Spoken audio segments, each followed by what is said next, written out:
اعوذ باللہ من الشیطان الرجیم بسم اللہ الرحمن الرحیم رب اشرح لی صدری ویسر لی امری واحلل عقدۃ من لسانی یفقہوا قولی۔ السلام علیکم ورحمۃ اللہ وبرکاتہ۔ اللہ تعالی ہم سب کو بہترین ایمانی حالات میں رکھے۔ اللہ رب العزت ہم سب سے راضی ہو جائے۔ اللہ تعالیٰ کی توفیق سے سورہ الحجرات کی آیت نمبر 7 کو دیکھتے ہیں۔ اور جان لو یقیناً تم میں اللہ کا رسول ہے اور وہ بہت سے کاموں میں تمہاری بات مان لیا کرے تو تم مشکل میں پڑ جاؤ، لیکن اللہ تعالیٰ نے ایمان کو تمہارا محبوب بنا دیا، اسے تمہارے دلوں میں زینت دے دی۔ اس نے کفر، گناہ اور نافرمانی کو تمہارے لیے ناپسندیدہ بنا دیا۔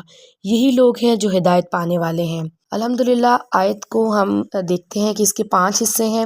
پہلا حصہ ہے اور جان لو یقیناً تم میں اللہ کا رسول ہے۔ دوسرے حصے میں بتایا گیا ہے کہ اگر وہ بہت سے کاموں میں تمہاری بات مان لیا کریں تو تم مشکل میں پڑ جاؤ۔ آیت کا تیسرا حصہ ہے کہ اللہ نے ایمان کو تمہارا محبوب بنا دیا، تمہارے دلوں میں اسے زینت عطا کر دی۔ اور چوتھا حصہ ہے آیت کا، اس نے کفر، گناہ اور نافرمانی کو تمہارے لیے ناپسندیدہ قرار دیا۔ اور 5واں حصہ ہے کہ یہی لوگ ہیں جو ہدایت پانے والے ہیں۔ سورہ حجرات میں ہم نے سیکھا کہ اللہ اور اس کے رسول کی اطاعت کرو۔ پھر اللہ تعالیٰ نے ہمیں سکھایا کہ رسول اللہ کا احترام کرو اور اپنی آواز کو پست رکھو۔ تیسرا حکم جو ہمیں سکھایا گیا وہ یہ ہے کہ ہر سنی سنائی بات پر، کسی جھوٹے اور فاسق کی بات پر یقین نہیں کرنا اور نہ ہی اس خبر کو آگے پھیلانا ہے۔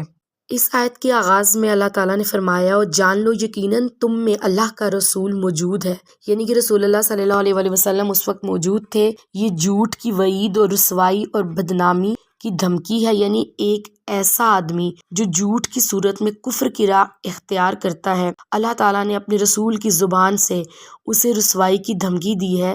اسے بتایا ہے کہ اللہ کا رسول موجود ہے، یعنی کہ اس وقت اللہ کے رسول موجود ہیں تو ان کی تعظیم کرو، ان کا ادب کرو، ان کے حکم کی تعمیل کرو۔ اللہ تعالیٰ جانتا ہے جو تمہارے دلوں میں ہے۔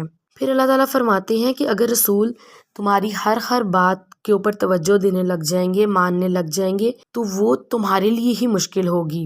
ہمارے لیے کیوں مشکل ہوگی؟ اس کے حوالے سے اللہ رب العزت نے سورہ الاحزاب کی آیت نمبر 6 میں فرما دیا کہ نبی ایمان والوں پر ان کی اپنی جانوں سے بھی زیادہ حق رکھتے ہیں، یعنی کہ اگر تم لوگوں نے اپنی باتیں کرنی شروع کر دی اور اگر اللہ کے نبی نے اس پہ ایگری کرنا شروع کر دیا تو پھر وہ باتیں تمہارے لیے کئی فرائض کا درجہ نہ لے جائیں۔ لیکن اسی حوالے سے اللہ رب العزت آگے فرما رہے ہیں کہ اللہ تعالیٰ نے ایمان کو تمہارے لیے محبوب بنا دیا، اسے تمہارے دلوں کی زینت بنا دیا، یعنی کہ اللہ تعالیٰ نے جو ہے وہ مسلمانوں کے دلوں میں حق کی محبت جو ہے وہ ڈال دی ہے، ورنہ وہ بے جا اور فضول باتیں کرتے رہیں گے۔ اور اس حوالے سے ہم یہ دیکھتے ہیں کہ ایمان کی تکمیل 3 چیزوں پہ جو ہے نا وہ ٹھہری ہوئی ہے۔ پہلی بات یہ ہے کہ دل سے اس بات کا جو ہے وہ اقرار کرنا کہ ہم اللہ تعالیٰ کو اور اللہ کے نبی کو مانتے ہیں، پھر زبان سے اس بات کا اقرار کرنا اور پھر اعضاء کے ساتھ عمل کرنے کا نام اصل میں ایمان ہے۔ اور ایمان کی دلوں میں تعظیم سے مراد ہی یہ ہے کہ دل اس بات کی تصدیق کرتا ہے کہ میں اللہ اور اس کے نبی پر ایمان لے آیا ہوں۔ پھر آیت کے چوتھے حصے کو دیکھتے ہیں کہ اس نے کفر، گناہ اور نافرمانی کو تمہارے لیے ناپسندیدہ بنا دیا۔ یہاں پہ اللہ تعالیٰ نے ایمان کا تذکرہ کرنے کے بعد 3 چیزوں کو ناپسندیدہ بھی کہا، ایک کفر کو، ایک فسق و فجور کو اور تیسرا جو ہے وہ نافرمانی کو۔ ہم دیکھتے ہیں کہ کفر کرنا جو ہے نا اس سے مراد ہے انکار کرنا اللہ تعالیٰ کی آیات سے، رسول اللہ کی بات سے، اور دل سے تصدیق کرنے کے جو ہے یہ مترادف آتا ہے، یہ اس کے الٹ آتا ہے، اس کے سامنے یہ بات آتی ہے۔ اسی طرح فسق و فجور جو ہے وہ زبان سے اقرار کے مقابلے میں سامنے کھڑا ہوتا ہے، اور اسی طرح جو نافرمانی کے کام ہے وہ جو ہمارا اعضاء کا عمل ہے نا وہ اس کے اگینسٹ کھڑا ہوتا ہے۔ اور یہاں پہ اللہ تعالیٰ نے کہا نا کہ میں نے ایمان کو تمہارے دلوں میں مزین کر دیا، سجا دیا ہے۔ اسی طرح شر کو ہم مومنین کے دلوں میں کراہت کی طرح اللہ تعالیٰ نے رکھ دیا ہے، اس سے انسان کو نفرت ہوتی ہے اور اسی نفرت کے ذریعے وہ گناہوں سے، فسق و فجور سے، کفر کے کاموں سے دور ہوتا ہے اور اس کو ناپسندیدہ سمجھتا ہے۔ سنن ترمذی کی روایت ہے کہ جس شخص کو اپنی نیکیاں اچھی لگنے لگے اور برائیوں سے اسے نفرت ہونے لگے تو وہ مومن ہے۔ الحمدللہ۔ پھر اللہ تعالیٰ آیت کے آخری حصے میں فرماتے ہیں یعنی وہ لوگ جن کے دلوں میں ایمان کی محبت اور کفر سے نفرت راسخ کر دی گئی ہے اور ان کے اعمال درست ہو گئے ہیں، وہی اصل پہ دین پر قائم ہے، الحمدللہ۔ اسی طرح اللہ تعالیٰ سورہ صف کی آیت نمبر 5 میں فرماتے ہیں پھر جب وہ ٹیڑھے ہو گئے تو اللہ تعالیٰ نے ان کے دلوں کو ٹیڑھا کر دیا۔ اللہ تعالیٰ سے دعا ہے کہ اللہ تعالیٰ ہمیں دین اسلام پر ثابت قدمی عطا فرما دے۔ یا مقلب القلوب ثبت قلبی علی دینک، اے دلوں کو پھیرنے والے ہمارے دل کو دین اسلام کی طرف پھیر دے، ہمارے دل سے کفر، فسق اور نافرمانی کو نکال کر ہمارے دلوں میں ایمان کی محبت کو راسخ کر دے۔ یا رب العزت ہم زبان سے، دل سے اور اپنے اعضاء سے ایمان کا اقرار کرنے والے لوگوں میں ہمارا شمار فرما دینا، آمین ثم آمین۔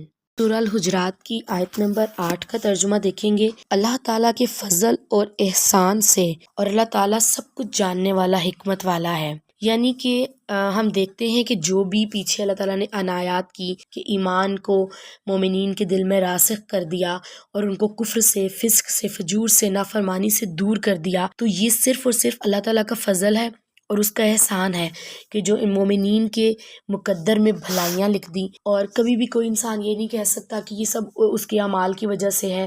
دراصل ہر نیکی جو ہمارے دل میں آتی ہے یا جس نیکی کی ہم تکمیل کرتے ہیں وہ رب کا فضل ہوتا ہے، اور ہر برائی، فسق و فجور اور ہر کفر سے جب ہم دور رہتے ہیں تو اس میں بھی رب کا فضل اور اس کا احسان ہی ہوتا ہے۔ اللہ تعالیٰ اپنے اسماء و صفات بیان کرتے ہوئے کہتے ہیں کہ اللہ تعالیٰ سب کچھ جاننے والے ہیں، حکمت والے ہیں۔ اللہ تعالیٰ اس شخص کو جانتے ہیں جو اس نعمت کی قدر بھی کرتا ہے، اور اس کو بھی جانتے ہیں جو اللہ تعالیٰ کے اس فضل کو نہیں بھی پہچانتا۔ اللہ تعالیٰ اس انسان کو بھی جانتے ہیں جس کو اللہ تعالیٰ نے توفیق دی ہے کہ وہ نیکیاں کرے، اور اللہ تعالیٰ اس انسان کو بھی جانتے ہیں جو اس توفیق کو اللہ تعالیٰ کا فضل نہیں سمجھتا، اس انعام کو اللہ کا فضل نہیں سمجھتا۔ اور اللہ تعالیٰ کہتے ہیں کہ میں بہت زیادہ حکمت والا ہوں، مجھے پتہ ہے کہ کس انسان کو کس جگہ پہ رکھنا ہے اور کس انسان کو نیکیوں کی توفیق دینی ہے اور کس کو گناہوں کی طرف جو ہے وہ معصیت کی طرف آتا ہے۔ تو اللہ تعالیٰ سے ہر دم دعا یہی کرنی ہے کہ اللہ رب العزت ہم پر اپنا فضل بنائے رکھے، ہم پر اپنا احسان بنائے رکھے، کیونکہ وہ علیم ہے، وہ حکیم ہے، وہ اپنی حکمت سے ہمیں جو ہے وہ نیکوکار لوگوں میں شامل فرما دے، آمین ثم آمین۔ اللہ تعالیٰ سے دعا ہے کہ اللہ تعالیٰ ہمیں نفع مند مومن بننے کی توفیق عطا فرمائے، ہمیشہ دوسروں کی زندگیوں میں آسانیاں پیدا کرنے کی توفیق عطا فرمائے۔ اللہ سے دعا ہے کہ اللہ تعالیٰ ہماری زندگیوں کو آسان بنا دے، آمین ثم آمین۔ سبحانک اللہم و بحمدک، نشہد ان لا الہ الا انت، نستغفرک و نتوب الیک۔ السلام علیکم ورحمۃ اللہ وبرکاتہ۔